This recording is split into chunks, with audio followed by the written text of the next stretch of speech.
This is the OTB Television Network, a service of Capital District Off-Track Betting.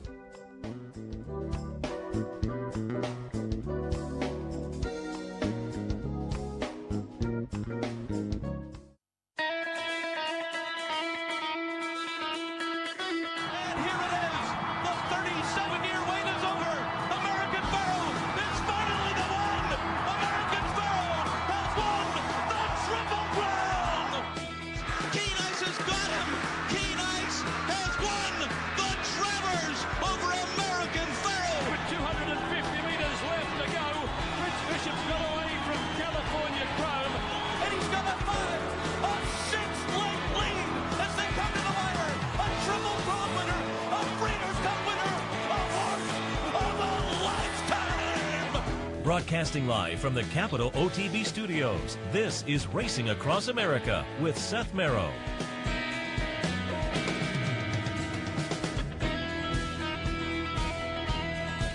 Good morning. Welcome to the Sunday edition of Racing Across America. I'm Seth Merrow. Thanks for joining us as we wrap up the holiday weekend. I hope everybody had a fun and safe 4th yesterday. It was a fun day of racing, and certainly we will recap some of that a little bit later on in the stakes recaps. We'll do a little handicapping this morning as well. Also, we showed some live racing from across the pond yesterday with the Epsom Derby and the Epsom Oaks. Today we'll go to Sandown across the pond and show the Coral Eclipse, which is annually one of the better Group 1s of the year. But we wanted to show this because it is the return of Enable. Seasonal debut for now 6-year-old Enable. It was won the ARC a couple of times. Won the Breeders' Cup Turf. She's been a champion over in Europe a couple of times. A horse of the year. She's been a champion probably 5 times overall. But she returns today in that Coral Eclipse. That'll go off, I think, about 10:35. So I've kind of juggled up the show a little bit as far as recaps and whatnot to plug in the Coral Eclipse a little bit later on. So we'll take a look at that, as well as a lot of the great stakes action from yesterday in New York, Delaware. We'll also take a look at the Los Al Derby. 3-year-old comes out of that. That may be worth watching a little bit. So we'll plug that into our stakes recaps as well. But boy, I mean, the highlight yesterday was probably Vekoma, and we'll take a look at that Met Mile a little bit later on. But, and I'm checking with the control room, we have a yes and no on our. Still waiting on the guest. All right, because we're going to reach out to Jennie Rees from Ellis Park as they've just gotten underway, and they have a little stakes action today as well. So we'll plug Jennie in as soon as we connect with her on the phone. In the meantime, I will remind you, of course, we would love to have you play along with us here at Capital OTB. That means getting a Capital OTB bet account. Go to the website, capitalotb.com or capitalotbbet.com. Fill out your appropriate information, and to take advantage of the sign-up bonus, all you have to do is deposit $200 into your account, and as soon as you wager double that initial deposit amount, Capital OTB refunds the initial deposit amount, so you get some free money to play with for your sign-up bonus during July. So as I say, love to have you play along. And now, I hear in my ear, we are joined by Jennie Rees. Again, they're underway down at Ellis with the summer meet, which will have a little hiatus as they go over to an abbreviated Keeneland meet, but then back for the summer. So I thought it was a great opportunity this weekend just to kind of introduce people to the summer meet at Ellis and maybe take a look at the stakes race today. Jennie, good morning. Good morning, Seth. Yeah, is this a crazy year or what? I mean, Saratoga without spectators. Keeneland in July. Usually they were in July and in the news because they had the yearling sale, which they discontinued some years ago. So, Derby in September, and it all emanates from that, huh? But, with this terrible pandemic that's impacting everybody's lives, there is some opportunity for horse racing, and as one of the few sports that's actually up and running, especially for the racetracks that own ADWs. But also for a track like Ellis Park, it's just unthinkable that they would have ever had a Derby prep. It just wasn't possible. And, That's right. Ellis Park's going to have the August 9th, 200,000 at a mile and 1/8 Ellis Park Derby with 50 points to the winner, which should get you in the Kentucky Derby, even if you don't have any points going in. So I think that's going to be. I think we're going to have a really strong August in the run up to the Kentucky Downs and the new Derby week. Yeah, Ellis. I talked to Marty McGee last week, a couple weeks ago, and we were talking moving on to Ellis from Churchill. And I said to him, and he agreed, and I'm sure you will too. Ellis, over the past couple of years, boy, the product has really stepped up and been very nice, prominent names there, and certainly the horses. And I think the 2-year-olds at Ellis have been productive over the past couple of seasons. Oh, absolutely. We used to talk about being racing's best kept secret. It's not even a secret now. What is it heartening to me this year, though, about everybody's purses were impacted with business being shut down for 2.5 to 3 months. So Ellis's maiden races did take a cut from $50,000 last year with the Kentucky bred money to $37,000, but they're still the best in the Midwest. They're still competitive with Gulfstream. They can't match you all up in New York, but I don't think that swayed the horsemen. If anything, I think the pandemic has just made it easier for some Kentucky guys to stay home. For instance, Rusty Arnold, who's been going to Saratoga since 1985, is not this year, although we might send a couple up there. Part of that is he was in Florida 2 months longer than he normally would have been for the winter because you couldn't get into Keeneland. So his 2-year-olds, he kept them at the farm, are a little behind. And so if he's got 2-year-olds ready to run, they'll run at Ellis Park. The other thing with this meet is, though, the stakes schedule was not impacted. In fact, doubling the purse of the Ellis Park Derby to $200,000 and adding the Audubon Oaks that hadn't been run in about, a decade or something like that. And that's also Oaks points race with, 10 to the winner. But I think the brilliant of the Ellis Park Derby is with the timing, you're going to have horses in this crazy year that are already in the Derby if they are in good shape and their connections so want. That maybe they're just looking for that one, they don't want to maybe go 6 weeks or 8 weeks without a race. So maybe they go there, and then they're just an easy ship. They're already in Kentucky. They could stay if they're stabled at Churchill Downs. So I think you have a nice combination of some horses like that, plus maybe some horses that are looking to get the points. I texted Mike Pegram yesterday after Uncle Chuck won the Los Al Futurity about, hey, any chance he'd be coming to the Ellis Park Derby, because timing-wise it would fit good. And Pegram grew up in Princeton, Indiana, not far from Ellis Park, and he considered that his hometown track as a child, and kind of, I think, where he sort of cut his teeth on horse racing. And he said, no, that's up to Bobby. He's won more derbies without me than with me. But he said, but I think that we will see something from Bob Baffert, which would be huge for Ellis Park. An real intriguing thing would be as if we could attract the Philly Gamine. If they're serious about the Derby, they're going to need some points, and that might be the play. So, but I'll have to look forward to this meet this week. Things went well. It's just still strange not seeing huge crowds at Ellis, because one thing we always did was really, this community supports Ellis Park so much, and it's generational. And you see all these little kids, and there's no little kids. I mean, the seating's reserved only at this point. And probably for the whole meet it's going to be reserved, but they hope to expand it to some outdoor boxes and to some, they're known for their picnic tables in the grassy area on the racetrack apron. But those will be reserved as well. And it all comes back to contact tracing, where if somebody that had been at the races does test positive, they can go back and say, well, we know where you were, we know who was around you, and follow up. So it's just a completely, different environment. And I think, with Keeneland being next week, I think that hurt the entry some, people holding out for that. But I think once we get past that, it'll just build and build the momentum of this meet. Yeah, and give us the actual schedule. Again, we got underway a couple days ago, and a little stakes action today. We'll hit on that in a few minutes. So we're going through this period and then into the Keeneland meet, but then come back, the 17th? Correct. For the rest of the summer. And so give us the schedule of days of the week we can look forward to and whatnot. Sure. Okay. So we open up Thursday. We race to the day. Keeneland races Wednesday through Sunday next week. Has all their big stakes.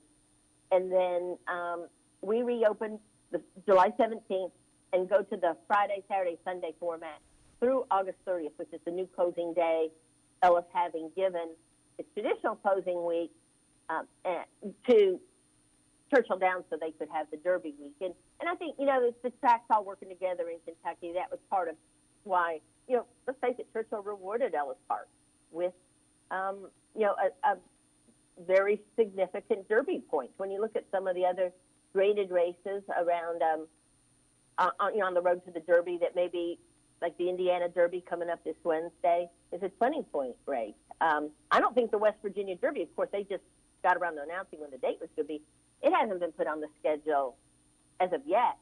So I think that's the thing that's really going to, the Ellis Park Derby is the day after the Travers, and we do all of our stakes on Sundays so we can get the best jockeys possible. We understand a lot of our riders are going to be out of town on Saturdays for stakes business.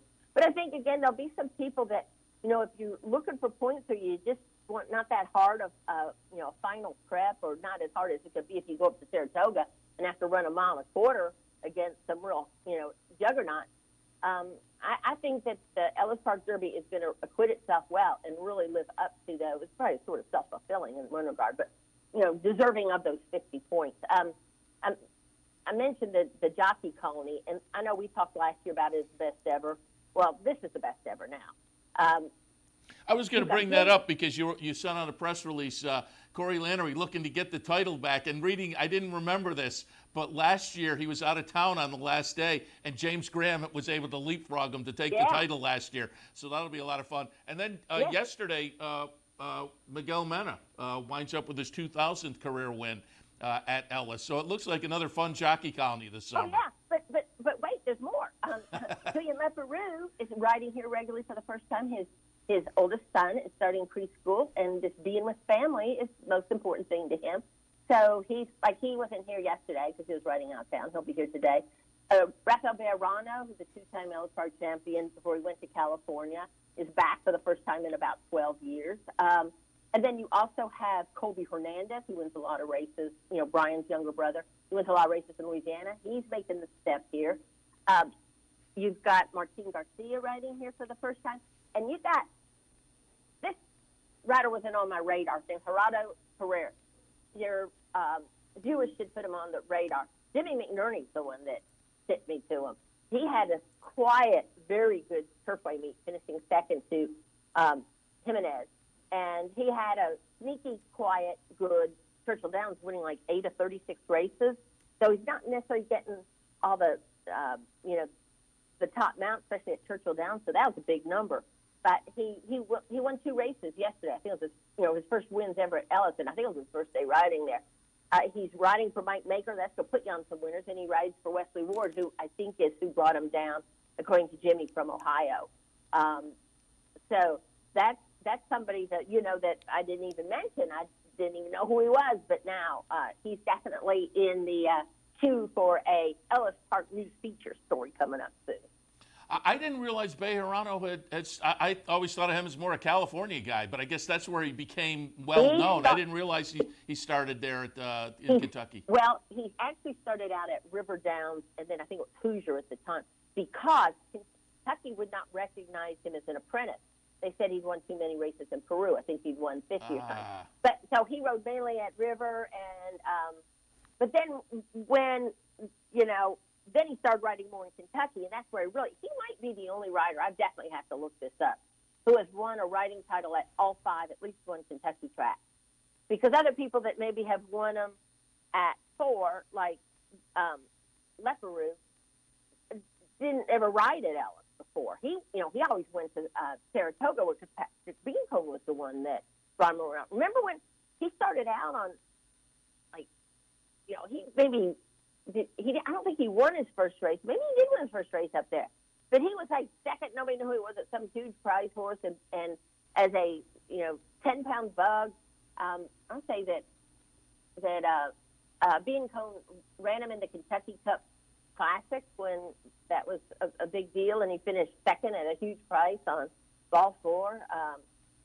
So it's, Bejarano was kind of leaving Kentucky as Leparoux was emerging. They did overlap some, but it's very interesting to see them both. And it's interesting you think of him as a California guy. Yeah, I mean, that's where he really, started winning the grade ones, obviously. I've been asking everybody the past couple of weeks, how'd you make it through the lockdown, the quarantine period? I know you do, obviously, some of the treks in Kentucky. You're doing the press work for them, but also Kentucky Horsemen. And I know they were kind of pushing to get racing started again at Churchill, which did kind of start earlier than other treks. The beginning of that Churchill meet was just, the whole Churchill meet was fabulous, but the beginning of the Churchill meet was very good. But talk a little bit about yourself in the quarantine period, and then in Kentucky, getting racing going again. Well, did they talk about the COVID-19, and the 19 isn't the year it came up at the pounds we all put on? I mean, because we're all holed up. And thank God I have two pretty young Jack Russells that I try to get the buck out of them by walking them a couple miles every day. But, it was a good winter for me. We stayed safe. It's funny. We were on a trip that was going to be 3 weeks and got cut short. We went to the Rebel, and then we were going to go to the Louisiana Derby, and we were in New Orleans, and then we were going to head back to the HBCA convention in Hot Springs. Well, that's when everything hit. In fact, it was 2 days before the Louisiana Derby when my friend Alicia Hughes texted me and said, please tell me that you were not around Sean Payton at the Rebel. Well, Sean Payton, the Saints coach, had presented the trophy to Serengeti Empress for winning the Azario. It's kind of a cool story because Tom Amos, of course, not only being from New Orleans, but his brother is the Saints team doctor. So, yeah, I thought this is a good little video. So I did this little video with Sean Payton, posted it on YouTube, went on my merry way. We end up in New Orleans, and I get this text. And I'm like, oh, Ed. I said, I just did a video. But fortunately, Dr. Joel Bleedy, the owner of Serengeti Empress, who's, a doctor, was there too. So I called him in a sort of a panic. He said, well, it was outside. It wasn't long. You didn't touch. He wasn't showing any, like coughing and all that. You should be fine, but probably you don't need to stick around for the Louisiana Derby. And that's the weekend that everything kind of shut down. They did have the Louisiana Derby, but without, actually, they already knew at that point. This is how crazy that week was. The first morning I was in New Orleans was when Churchill Downs had the, actually it's my birthday, St. Patrick's Day, had the announcement that the Derby would be September 5th. And because, I was credentialed media and we were allowed on the backstretch at Fairgrounds, I was able to do some interviews with trainers because the media back home in Kentucky, there really weren't any horsemen. They hadn't come back. They hadn't been able to get into the Churchill and, just reaction. So this is just the new normal for us. The new normal is different, right? But I did fine. Thanks for asking. I did lose, like all of us. I lost a lot of work. I lost that Kentucky Derby work that I'm not sure I'll come back in September because, here's one thing. You've got football that you don't have. Oh, right. Normally. And that's going to really, U of L opens their football season. They moved it from Thursday to Wednesday of the new Derby week. UK opens up, I think, that Thursday. So news in that area, they're going to be, torn between doing the Derby and also having to cover these, college football. So it'll be interesting to see what happens. But, I'm really happy to be back at Ellis Park because I didn't know if that was going to come to fruition or not. And, look forward to a big summer. Let's jump and just preview today's stakes race because the stakes action kicks off today with the Ellis Park Turf. Nice field of 10 scheduled in there, and I know in the press piece that came out, Mitchell Road was highlighted a little bit, and so I thought I'd toss Mitchell Road a replay. We're going to look at the My Charmer back on December 14th. Mitchell Road is going to be the number 1 horse here on our replay. Subsequently, a couple of seconds, and last time a 7th place finish in the Mint Julep at Churchill. A little bit of a disappointment, but goes in as the morning line 9-5 favorite for Belmont. Joe Talamo scheduled to ride, but Minted is interesting to me as well. And Our Baby Ruth, I thought could be an interesting play also. Complicit at a big price might be the one I toss into tries and whatnot. Scratch. Take them out and try to scratch. There's 3 scratches, and it helps. One of the scratches is really going to help Mitchell Road. You had the 4 make a little mischief. I think these 3 horses are all cross-entered Wednesday at Indiana Grand. Had some speed. So the 4's out, and Complicit's out, and Mighty Scarlet, the 7's out. Okay. So that's going to help take it away because, like Talamo in that, like I said, that release was candid about, those horses and they're inside them, which is good tactically, want to go, I can lay right off them. But, otherwise, I'm going to take advantage of my speed. So you lose one of the speed horses. But I agree with you about our baby Ruth. She has some now speed that, that was also, off the turf in the slot. But she has shown speed, being in front in 47 and 2 and stuff like that. So hasn't raced this year, won the Tropical Park Oaks, but Eddie Keneally knows how to get them ready off the layoff. And she's won 4 of her last 5 races. So I think she's a very intriguing horse, as you said. And I think Complicit is an interesting, not Complicit, Minted. It's very interesting. This horse was off, 18 months or something like that? And was turned over, was in Ireland to Brendan Walsh. Won first time out at Tampa. Got a fair amount of time, came back at Churchill and finished 4th. But as you said, that Churchill meet, those allowance races were like graded stakes. It's unbelievable that the horses that they got in them. Yeah, Monomoy Girl, Midnight Bijou, the last weekend, Midnight Bijou, and it was just, overall, it was a phenomenal meet. Speaking of that meet and looking at our baby Ruth, Tyler Gaffleone had been riding that horse. Now it seems like, from what I saw, headed to back racing at Keeneland. And then, do you know, it sounded like maybe Saratoga for Gaffleone, because he was great at Churchill. But that's his place, Saratoga. When Matt Musicar first got him, I guess he was still an apprentice. I'm thinking, he sent him up there, and that's where he's gone the last couple of summers. I think he's doing days right now, which is a good time because he'll be at Keeneland and then go up to Saratoga. Just again, we're talking about the depth of the riding colony. Lanner used to win all the titles, and Tyler shows up, and he's won 2 or 3 now. Declan Cannon's ridden our baby Ruth before, actually at Ellis Park. So I think that might be as much of the value play as any of them. 4 wins, 3 seconds, and a third in 10 starts. Very, very nice filly. Hey, but speaking of turf races, let me get a shameless plug in for August 2nd, which is our other big day. We've got 2 days, the 2nd and the 9th of August, that have 5 stakes each of the, let me get this in, the Run Happy Summer Meet at Ellis Park. We have 5 stakes sponsored by Run Happy and all of our 2-year-old races. What? Sponsored by Run Happy? You're kidding. Yeah, I know. Isn't it more like what isn't sponsored by Run Happy? But we're thrilled to have the sponsorship. We're thrilled to be in the company of tracks like Saratoga and Belmont and Del Mar and Santa Anita that have these Run Happy sponsorships. So, and Kentucky Downs, which has a Run Happy sponsorship. But August 2nd is Kentucky Downs Preview Day.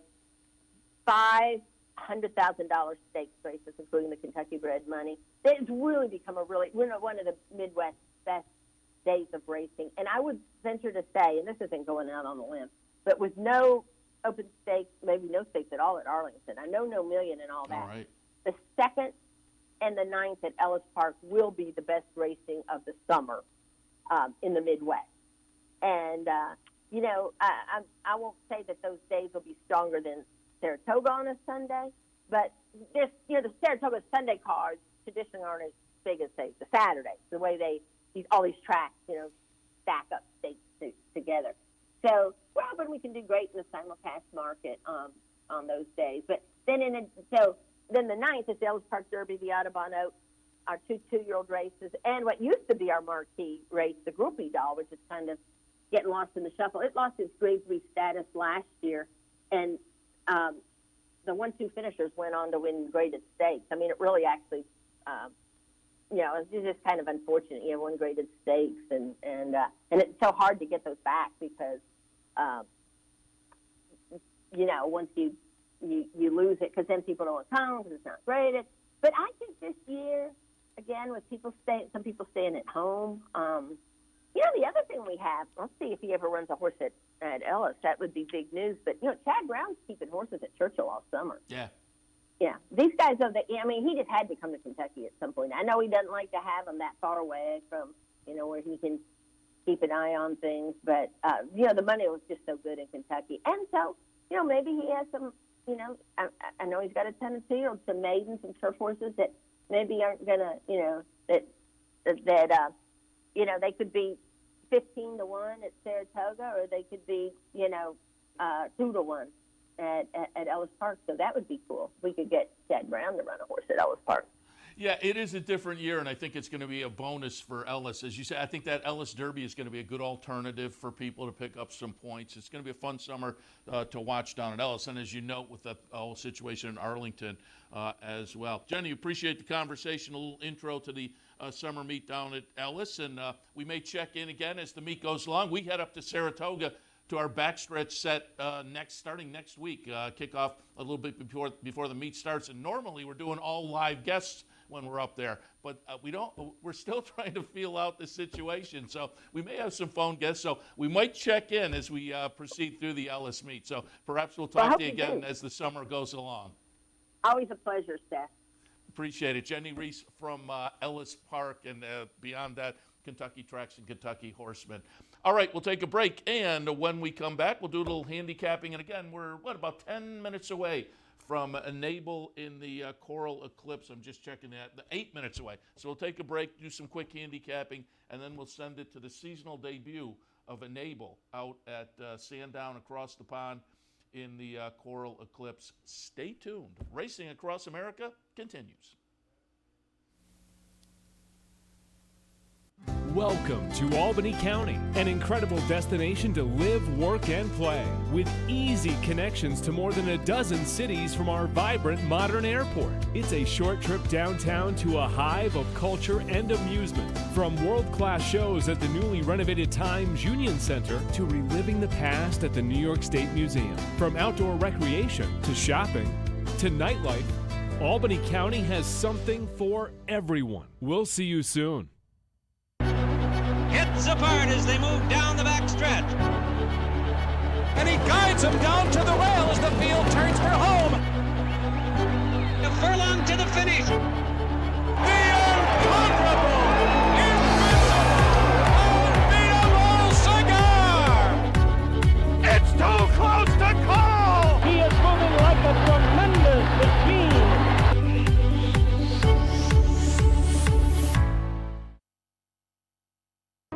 Wagering on horse racing just got a lot easier at Capital OTB with our newly designed state-of-the-art mobile wagering site. Everything you need is right here on one easy-to-navigate mobile platform. Set your favorite tracks, pick your horses, place your bets, all with a simple tap of the screen. Plus, you'll have access to Capital OTB TV for all our network programming. So log on to CapitalOTBBet.com and see just how easy wagering on horse racing can be. Welcome back to Racing Across America on this Sunday morning. Just wrapped up a little Ellis Park conversation with Jennie Rees. Thanks to Jennie for joining us this morning. And I think the whole situation this year is going to benefit Ellis, which, again, over the past, 2 or 3 years, has kind of stepped up the product in the summertime to begin with. But it sounds like this summer has the potential to step it up even another notch. And, again, we're in a little brief start to the Ellis meet, and then Keeneland's going to come in for 5 days, I think it is, and then back to Ellis for the rest of the summer down in Kentucky until they move on to that Kentucky Derby meet early in September. All right, again, we're about 5 minutes out from the Coral Eclipse at Sandown. The seasonal return of the great Enable. But speaking of great, let's look at one or two stakes before we get to Sandown and Enable. And we'll start things out looking at I tweeted out after the race one word, wow. We're going to look at Vekoma. Vekoma's going to be the number 2 horse in the Met Mile. Network Effect, number 1. Code of Honor is the number 5. And I said it yesterday, there's about 2 strides here where you think, Vekoma's going to get swallowed up. Vekoma's on the lead, going to get swallowed up. And then on the outside, Honor Code makes a move, and you think, no, I think Vekoma's going to hold on for second, but Honor Code's going to go by. And then 2 strides later, no, Vekoma's going to hang on and win. There was 2 strides where Vekoma's going to be nowhere, then Vekoma would be second, and then nope, Vekoma is going to hold on and pull away a little bit at the end. It was a wow performance for Vekoma. There you see that funny stride, that paddling kind of a stride, but it has not bothered Vekoma this year. Just so far, a phenomenal 4-year-old season.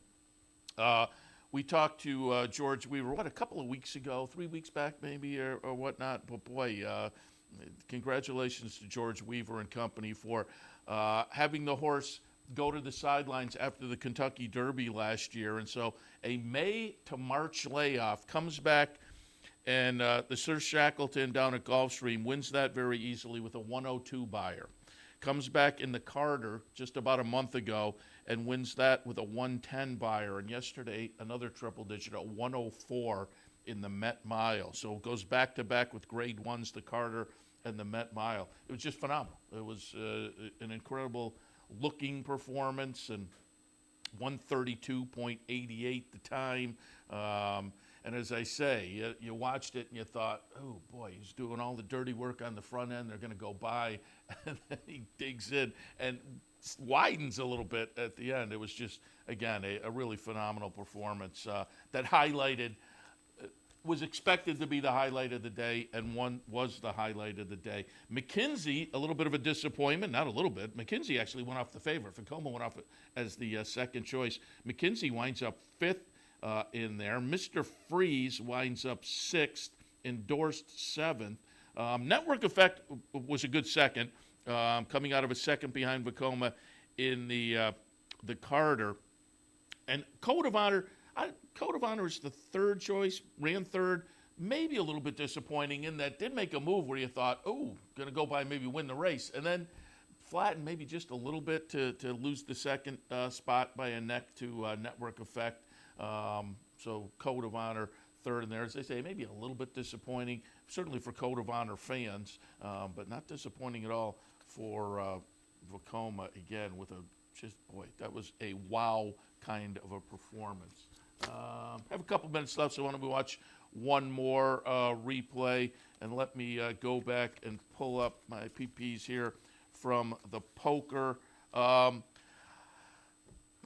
I put Got Stormy on top, and I was pretty happy. She's going to be the 7 horse. I was pretty happy kind of coming around the turn, coming into the stretch, and then she just didn't have punch right at the end. And again, Got Stormy would be the number 7 horse. She's right there, and I thought, oh, she's going to come back and look pretty good. Social Paranoia, the 5, though, got ignored by some of the handicappers. 11-1, the betting public threw that one in, but Social Paranoia, I had in my mix, and I used in some pick plays. Nice late run here for the Pletcher horse. I thought on the best effort, you had to throw Social Paranoia in, and that's the way it worked out. Running second was Seismic Wave. I had David Aragona on yesterday on Racing Across America, and we talked a little bit. He liked Seismic Wave. Good call there, as that one does get up to complete the exacta. But Social Paranoia, again, on a best effort, you go down and it fit right in here. Jose Ortiz on board, and it all worked out in that way for Social Paranoia to get up and get it done. A 100 buyer figure for Social Paranoia. Seismic Wave second. Value Proposition, who a lot of people were on board and went off as the 5-2 favorite. That one runs third. And Got Stormy, as I say, top of the stretch, I thought, oh, she's going to come back and kind of validate what we saw a little earlier in the career, as this year has maybe been a little bit disappointing. And disappointed again a little bit late.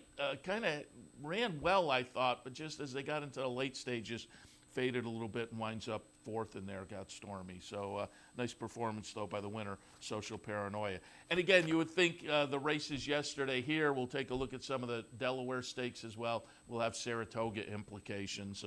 Certainly, the poker annually plays into some turf races up at Saratoga. Being a Pletcher horse, you would think Social Paranoia would add to that legacy, as it were. So we will keep our eyes on Social Paranoia as potentially showing up in some turf stakes up at Saratoga. All right.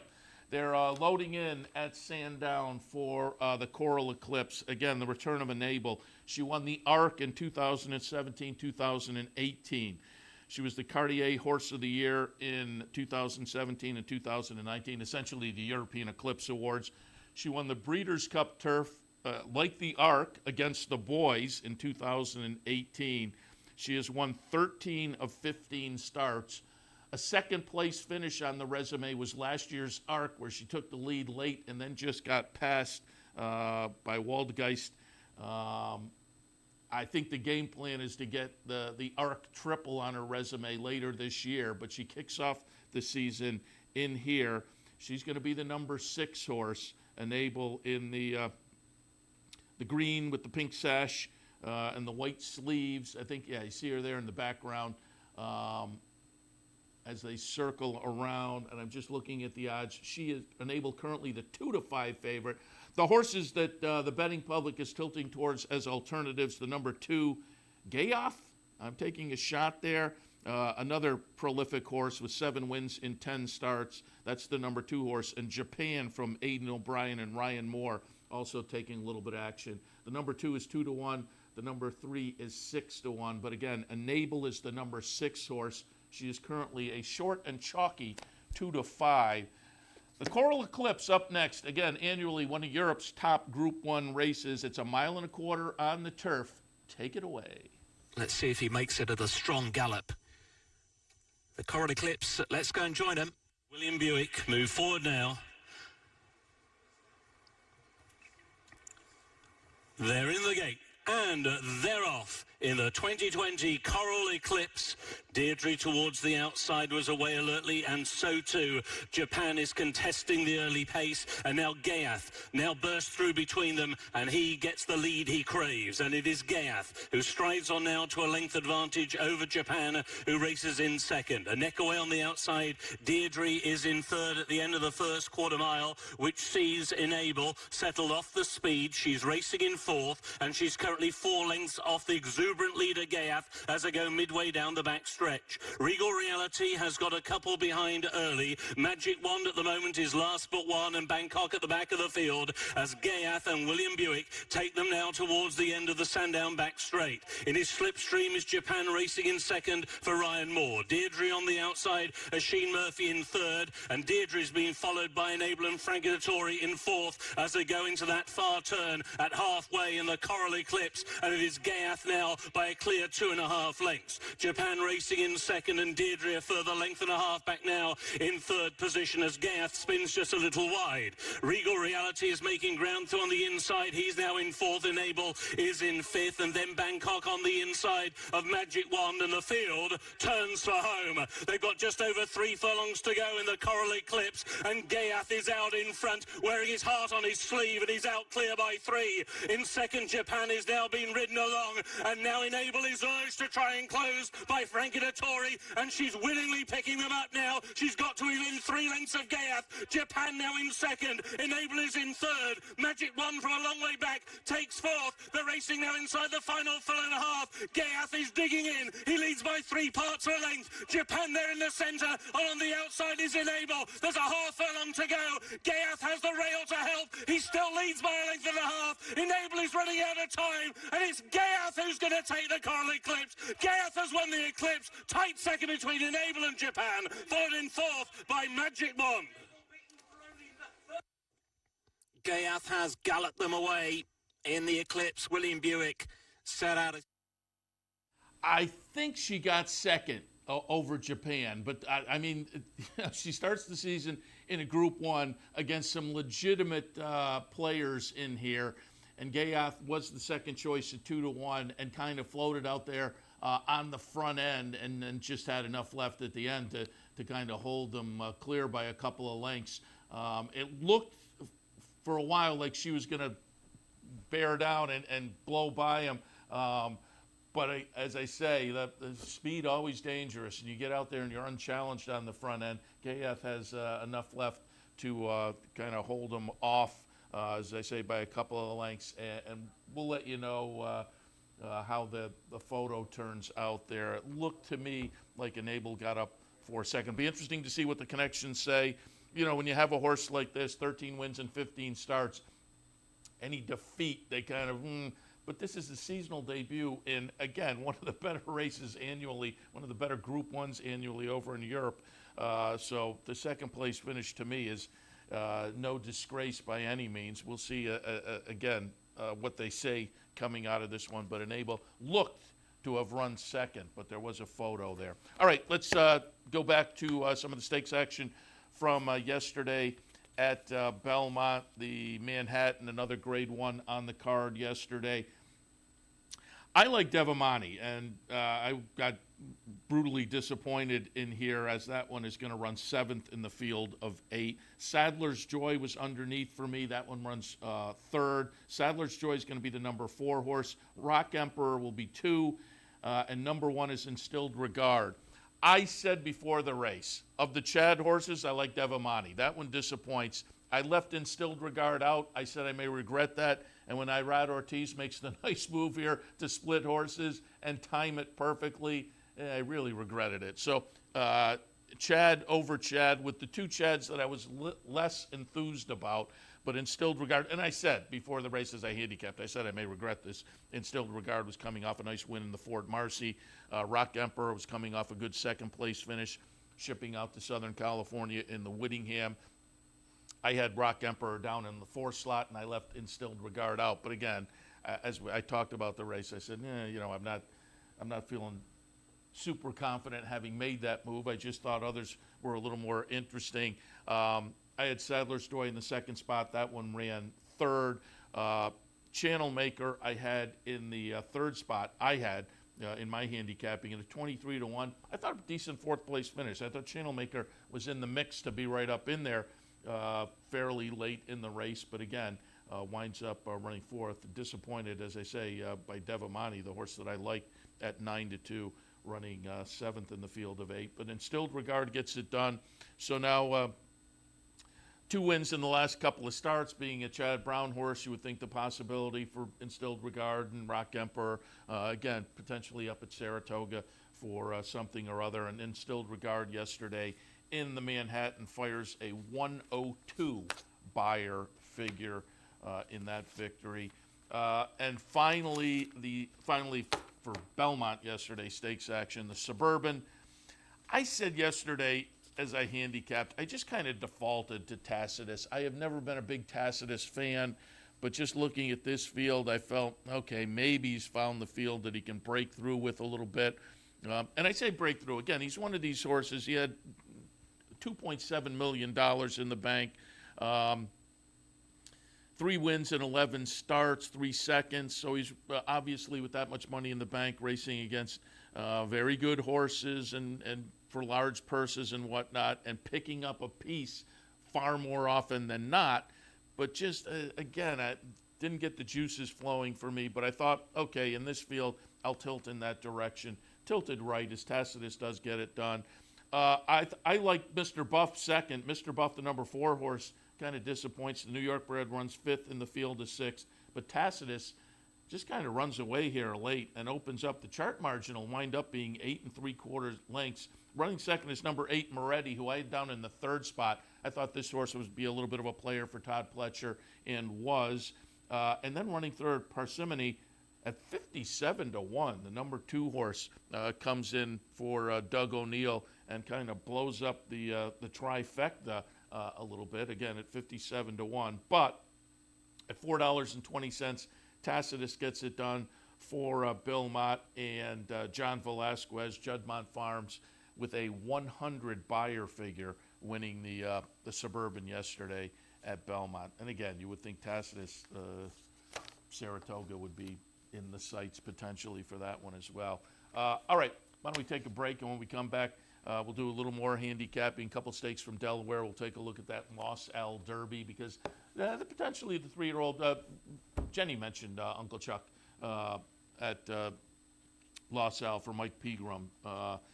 And again, potentially you would think, there's the possibility this year that this could be a Derby horse. You know, it's normally a horse kind of breaking through a little bit in June is not going to be considered, but this year's a little bit different. So again, we'll take a look at that Los Al Derby a little bit later as well. But we'll take a break. We'll come back, some more stakes recaps right after this. Stay tuned. Welcome to Albany County, an incredible destination to live, work, and play, with easy connections to more than a dozen cities from our vibrant modern airport. It's a short trip downtown to a hive of culture and amusement, from world-class shows at the newly renovated Times Union Center to reliving the past at the New York State Museum. From outdoor recreation to shopping to nightlife, Albany County has something for everyone. We'll see you soon.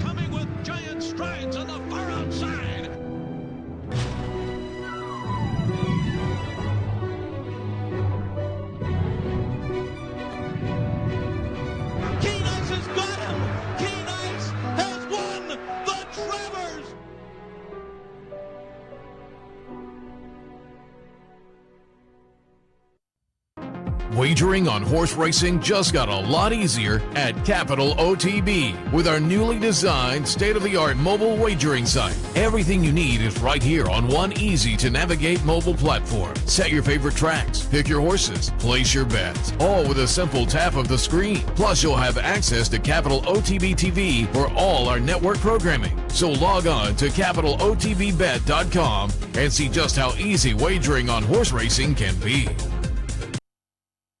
Welcome back to Racing Across America. Yesterday on OTB Live with the Delaware Oaks in the mix, we were showing Delaware during the afternoon, so we were looking at these stakes races. And again, normally the Delaware stakes, like the Kent and the Delaware Oaks, next week the Delaware Handicap, have Saratoga implications, so worth taking a look at. I'll be interested to see if the winner of the Delaware Oaks does show up for some of the 3-year-old filly races at Saratoga, because 38-1. It was hard to make a case for Project Whiskey.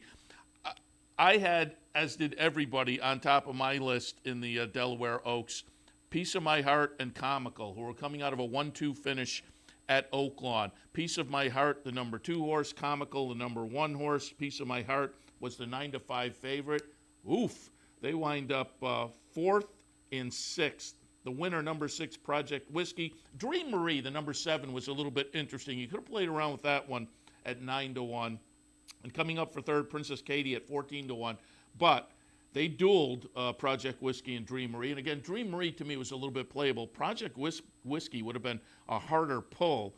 But as they get to the wire, she says, I'm going to be the winner, and pulls away. Chart margin was half a length. Again, yes, the rank outsider at 38-1, $79.60. Frankie Pennington on board, a horse based down at Parks. And I said after the race, would have been a hard call, well beaten by Frank's Rocket in the last race down at Churchill. It was 10-plus lengths back in 6th. Frank's Rocket came back yesterday to win an undercard stake in New York.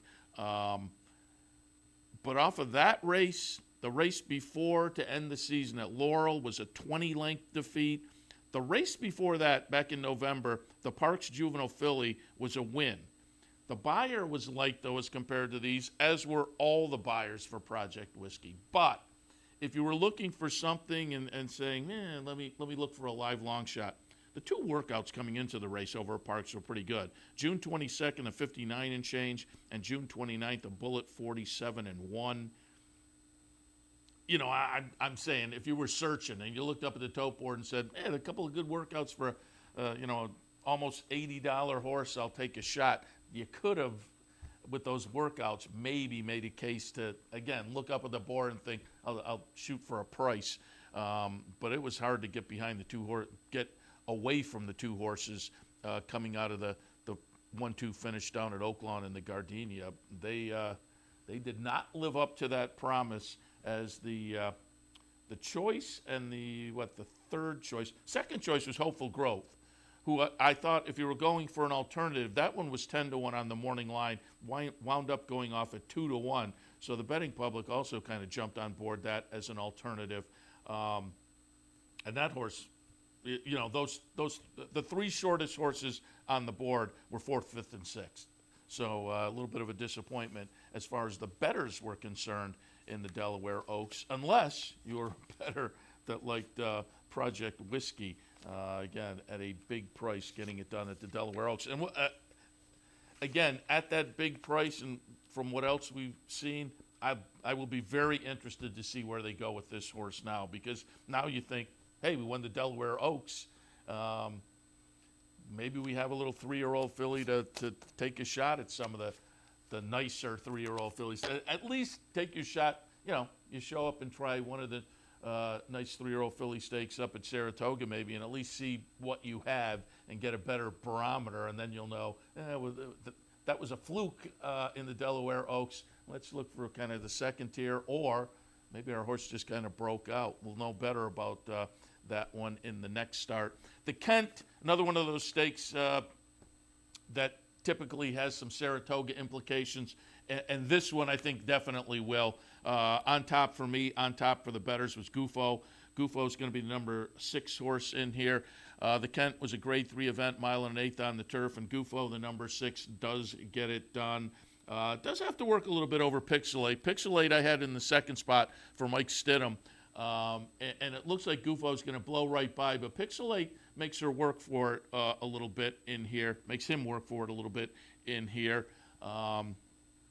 They'll run 1-2. I had them 1-2 handicapping as well, so it played out not just the way I thought, but the way the betting public thought too. Again, Gufo went off as a 3-5 favorite. Second choice was Pixelate at 7-2. So again, it played out kind of logically there in the Kent. And again, as I say, the Kent, oftentimes you'll see runners from the Kent go up and be on the turf at Saratoga. And given that Gufo is a Christophe Clement horse, I think that's probably going to be a game plan this year as well. Maybe something like the Hall of Fame or a race like 3-year-olds on the turf would make sense for Gufo. All right, Los Al Derby, as I noted earlier, it was only a field of 4, but I think the performance from Uncle Chuck is worth taking a look at because, again, a late developing 3-year-old that this year has the potential to wind up in the Kentucky Derby, you would think. June 12th, Uncle Chuck, Mike Pegram, and Bob Baffert won pretty easily with a 95 buyer in the career debut. Mike Smith was on board that day. He was out of town, obviously, on Saturday. Luis Saez jumps on board, comes west, and hops on Uncle Chuck for Bob Baffert. Baffert also had 1,000 Words. Uncle Chuck is going to be the number 4 horse. 1,000 Words is going to be the number 3 horse. And it looks like they're kind of going to hook up and have a battle here, and it just doesn't wind up that way as they progress down the stretch. Uncle Chuck eventually kind of makes his superiority known and winds up pulling away. Chart margin is 4 lengths. Uncle Chuck was 2-5. 1,000 Words is legitimate. Had won the Bob Lewis earlier this year. 1,000 Words for Bob Baffert. Again, already a stakes winner. So this was a legitimate win, albeit in a field of 4. But the buyer, nice buyer for a 3-year-old this time of year, 94. Not eye-popping, but certainly legit. 94 buyer for Uncle Chuck. It was only the second career start. 2 starts, 2 wins. Now including, a graded stakes win, the Los Al Derby. So we'll see what they have next for Uncle Chuck. It was interesting. Jennie was talking about, hey, would you come out and try the Ellis Park Derby? It seems like if you're looking for, and I think the Los Al Derby had Derby points yesterday. I have the leaders list right here. Let me see if Uncle Chuck gets, Uncle Chuck picked up 20 points. So sits number 21 on the Kentucky Derby leaderboard now. So you would think still would want some points to guarantee things, particularly with points races still coming up. So that Ellis Park Derby seems like maybe that'd be an interesting spot for the horse. But we'll see where they go with that one next. Again, a late season developing 3-year-old, late as compared to the Triple Crown normally, but again with the reconfigured Triple Crown this year, right in the Derby picture for another Baffert 3-year-old. Also wanted to take a look at the Great Lady M yesterday from Los Al. Just wanted to show this because Bellafina was in here. Obviously, millionaire Bellafina, now a 4-year-old filly. She's won 7 of 15 going into yesterday's Great Lady M. Bellafina went off as the 1-2 favorite. Bellafina will be the number 1 horse in here, but she winds up a beaten second. It is sneaking out, getting it done at 7-1 is the 4th choice? Yes, the 4th choice. Sneaking out, Jerry Hollendorfer, runner Martin Garcia on board. Coming out of a 5th place finish in a Churchill stake just prior, had won at Oaklawn, 2 starts back, and gets it done over Bellafina by 3/4 of a length yesterday. Again, it's 7-1, and does it with an 89 buyer figure. So Bellafina defeated at 1-2 yesterday at Los Al. Mentioned it earlier, didn't pull up the replay, but Frank's Rocket, a winner on the stakes card at Belmont, also in the victory ride had to work for it. Reagan's Edge gave that one all she could ask for, but Frank's Rocket, who went off at 45 cents to the dollar, looked to have a stranglehold on this field to the betting public, and does wind up winning, but only by a head, 94 buyer for Frank's Rocket, the Belmont 3-year-old filly, 3-year-old sprinting filly. Again, they sent out an updated Kentucky Derby leaderboard with Uncle Chuck now sitting 21 with 20 points. 1,000 Words with the second place finish has 33 points now and is sitting 15. But again, there are points races left to go. So if you're down in the 15 or below, you would have to think the possibility goes that you move down the list with some points races still floating out there. Safe, however, you would think up at the top of the list. Tis the Law sitting with 272 points. He's in the Derby starting gate via points. Honor AP has 120, Authentic with 100. King Guillermo with 90, Ete Indian with 74, Modernist with 70, New York Traffic with 70, Dr. Post with 60.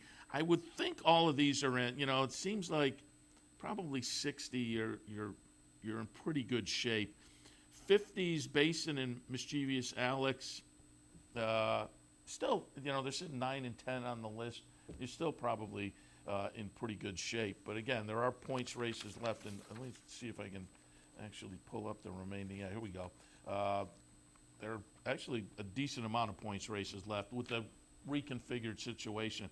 Points races that are left are the Indiana Derby, and that comes up on Wednesday. The Indiana Derby is a 20-point to the winner race. The Bluegrass next week has 100 points up for grabs. That's July 11th. Peter Pan, which is going to be run at Saratoga this year, July 16th, a 50-point race for the winner. The Haskell is worth 100 to the winner. The Shared Belief out at Delmar is worth 50. How about that? Delmar Derby prep. The Delmar Derby points race. The Travers Derby points race. Travers offers 100 points. The Ellis Park Derby is, Jennie said, 50 points to the winner. And August 15th, down at Monmouth Park, for folks who maybe need, I need a little juice just to get me into the field. August 15th, Pegasus at Monmouth offers 20 points to the winner. So again, there are, 8 points races still left to go, with 1, 2, 3 of them offering 100 points to the winner, and 1, 2, 3 offering 50 points to the winner. So the list could juggle up still a little bit, the leaderboard going into the Kentucky Derby. All right, I'm going to wrap things up, but again, do want to remind you that branches are open. Social distancing, wear a mask, some limited seating, but the branches are open now. And here at the Clubhouse Racebook, we're Wednesday through Sunday, 11 a.m. to 7 p.m.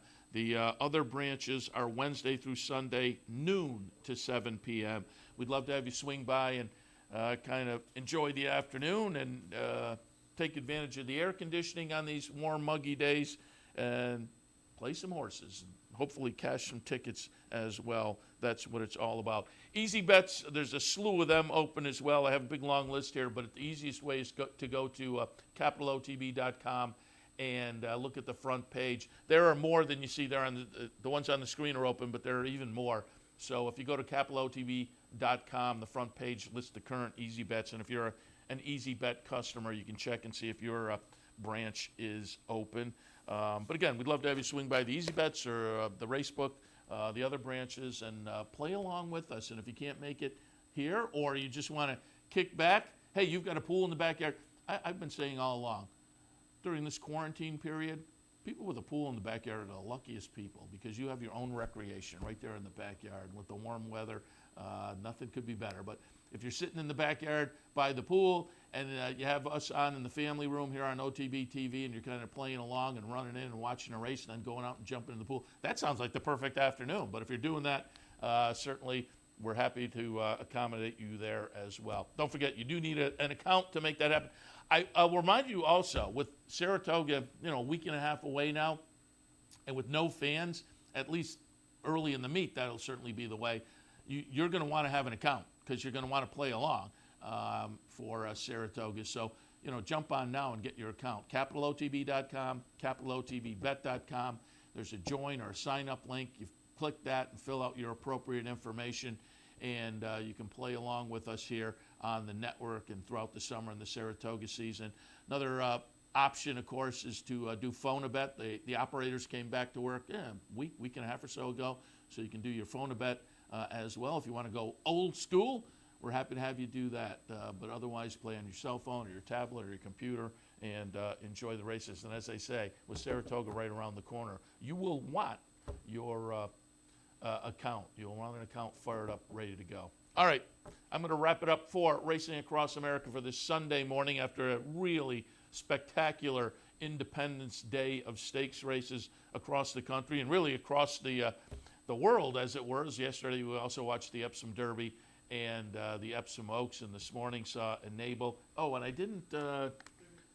It was second. I'm getting the thumbs up from the control room that Enable did wind up second in the photo. That's what it looked like. So seasonal debut, horse on the front end. If you weren't tuned in, just kind of floated away on the front end. And Enable made a nice late run, just could not catch up to the eventual winner and got the second place in the photo. So the seasonal debut of Enable also on the network this morning. But this afternoon, about an hour and a half or so, I will be back with OTB Live for a Sunday afternoon. Have a little Belmont, we have a little Monmouth, a little Saratoga harness, and more. So I'm going to wrap it up for Racing Across America on a Sunday morning. But again, I'll invite you back in about an hour and a half or so for OTB Live this afternoon. We'll see you then.